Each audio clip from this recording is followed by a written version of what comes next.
என்னம்மா தோசை சுட்டுருக்கீங்க, ஒண்ணுமே குழம்புகளும் வைக்கீங்க, தோசை சுடுறீங்களே, என்ன குழம்பு?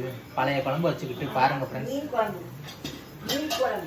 மீன் குழம்பு நேற்று வச்ச குழம்ப இன்னும் 2 நாளைக்கு வச்சு ஒப்பேத்திடாமா? இல்ல, மீன் குழம்பு நேற்று சூப்பரா இருக்கும். அப்படியா ஃப்ரெண்ட்ஸ்? எல்லாருமே மீன் குழம்பு முதல் நாள் வச்சதுல நல்லா இருக்காதுன்றாங்க, மறுநாள் வச்சாதான் நல்லா இருக்குன்றாங்க. அது உண்மையா இல்ல பொய்யான்னு எனக்கு தெரியல. உண்மைதானே. யாருக்கெல்லாம் தோசைக்கு மீன் குழம்பு பிடிக்கும்? கொஞ்சம் நெய் ஊற்றி சொல்றது, அதான் நல்லா வரும். நெய் விற்கிற விலைக்கு நெய் 1000 ரூபா 1 லிட்டரு. 1000 ரூபாய் நெய் 1 லிட்டரு என்ன 1000 ரூபா? ஒரு முட்டை தோசை ஊற்றி தர்றது. முட்டையா? மண்டையில ஒரு கோல் போட்டா முட்டை ஆயிரும். பாருங்க ஃப்ரெண்ட்ஸ் எப்பெல்லாம் பேசுதுன்னு. ஒரு முட்டை தோசை கேட்டதுக்கு உங்க அம்மாலாம் இப்படி தான் பேசுவாங்களா? பாய் ஃப்ரெண்ட்.